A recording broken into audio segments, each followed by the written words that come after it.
What else is there that we can say, Raptor fans? What else can we say about this team that we have not said already in all these other videos? Toronto Raptors lose 126-114 to the Boston Celtics and now fall to 1-5 on the year.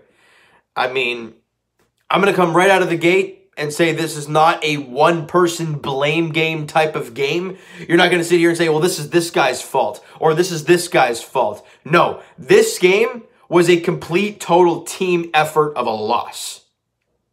Now, you have to give credit where credit is due. Jason Tatum dropped 40, and I think he had almost 30 at halftime. He was spectacular. And they're showing you right there why they're such a good team. You know why I say that? Because they do not have Kemba Walker, no Marcus Smart, and they still beat you by that much.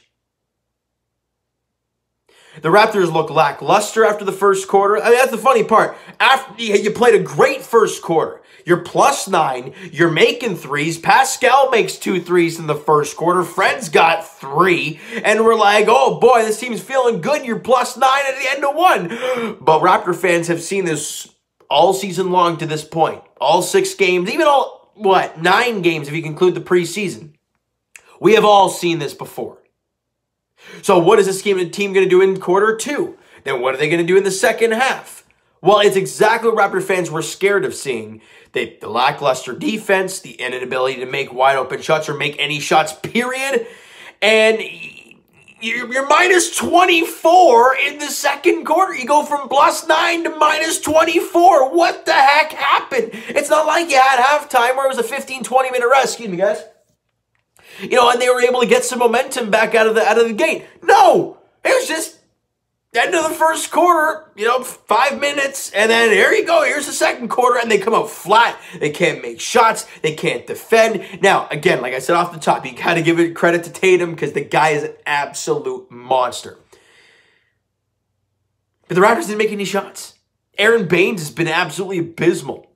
I'm not going to pinpoint this loss on certain guys, but I'll pinpoint some terrible performances when I see them. Aaron Baines was 0 of 5. He has been horrendous. Like, he really has. There's been moments where I'm like, oh, that's a nice play, that's a nice play. But the guy can't make a shot. Malachi Flynn, we've all been preaching about him playing. I love the way we saw him early in the game and quite a bit of this game. But he went 0 of 6. Missed all 4 threes. He was not very pretty, but that's going to happen. But then I think, okay, we'll come out in the second half. You're down by, 16 or something like that at the half. That's okay. You can find a way to chip this thing away. It's only halftime. You still got 24 minutes to go. Let's get it going. But they don't find any momentum in the third quarter. They kind of stay packed the rest of the way. And the fourth quarter, same type thing. Even gets worse. Even gets to plus 20 points deficit.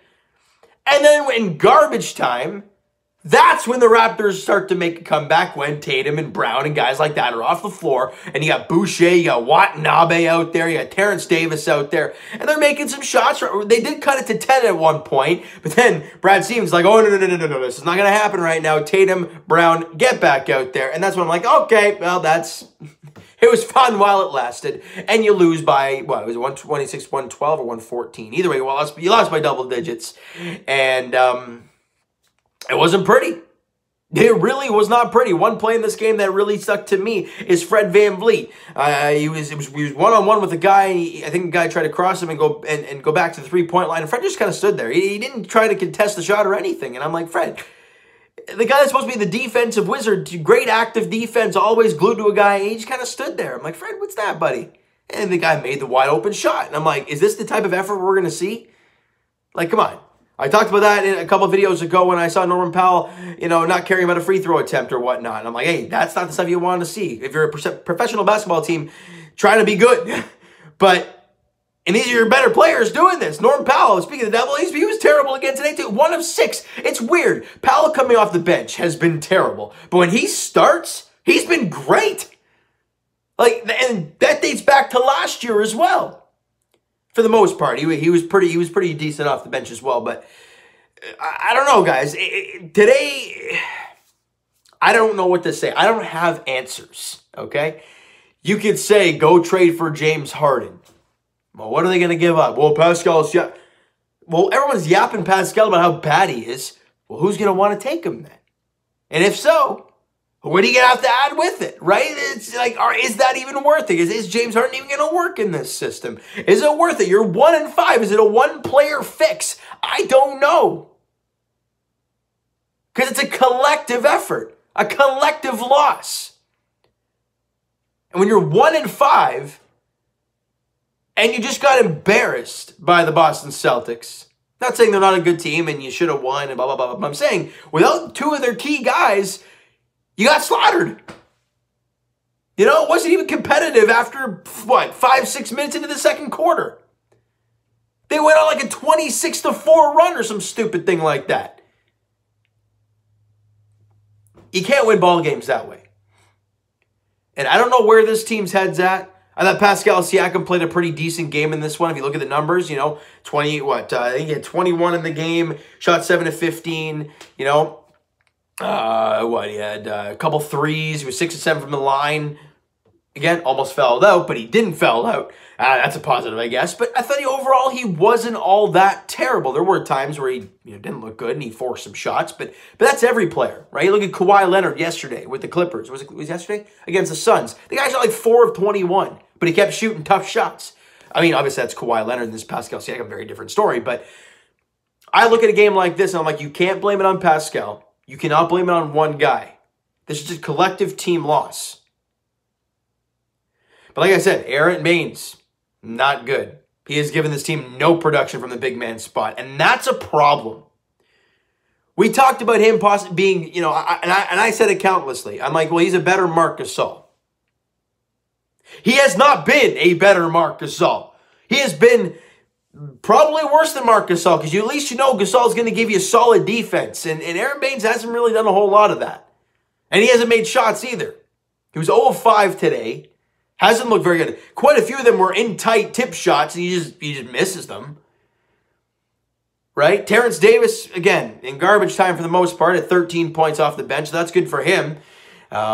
Give him some sort of momentum going into the next game. But really, Boucher gave some energy as he really has all year long. It's just, I don't really know what the one problem is, I think Raptor fans have been harping on the Pascal Siakam train, including myself, if you go back to the last video. But I think you look at a game like this, and literally a team that we played last year in the playoffs and forced 7 games without 2 of their big guys, and they played like this. This team's healthy. I don't know what else to say, guys. I really don't. The last couple of videos have been rage videos, and you guys have loved them, and that's fantastic. But this game's just depressing. It really is. Like I've said it countless times, and I'm going to do it again, even though it pains me as a Toronto fan to say this. You got to give that Celtics team credit. They are extremely well coached. They are playing extremely well. And when you have a young core of a 22-year-old and a 24-year-old that are that good, that's scary. And that team is going to be good for many years. And that Pritchard kid, even if you're a diehard Raptor fan like myself, you damn well know that Pritchard kid is fantastic. He is real good. But I'm going to leave it at that. It sucks. It's embarrassing. But what can we do? I mean, really, what can we do? This team's got to show effort for 48 minutes. They have not done that once this year. The moment they do that, it's the moment they're going to win basketball games. And that's what we got to see, all right? So you know what, guys? That's going to do it for this one. If you enjoyed the video and did not enjoy the game, if you're a Raptor fan, but if you're a Celtics fan and you did enjoy the game, smack the like button anyways. Hit the subscribe button if you guys have not already. Comment down below your thoughts on the video, your thoughts on the game. Would you like, would you not like from today's game? Let me know, guys, in the comments. Go crazy. Twitter's down below. Twitter, what the heck am I saying right now? Turned into like absolute gibberish there. Twitter is down below for myself, guys. Follow up, send me a DM, do that great stuff. Also, the Instagram page is down below, so follow up there if you've not done so already. And I will talk to you guys Leafs edition in the near future. Hockey's back in just over a week, so I'll be doing a preview for you guys. Not quite yet, but very, very soon. Actually, the season starts on the Wednesday. I'm off on the Tuesday. I might do that for you guys. Who knows? All right, but for the Raptors, I haven't even checked to see who they play next. You know why? Because this game just made me so damn depressed. Let me know, guys, in the comments below what your expectations are for the next game for the Toronto Raptors. Let me know when and where they play, because I'm in shambles right now. All right, so thank you guys so much for listening and watching. Hope you guys enjoyed the video. Talk to you guys then.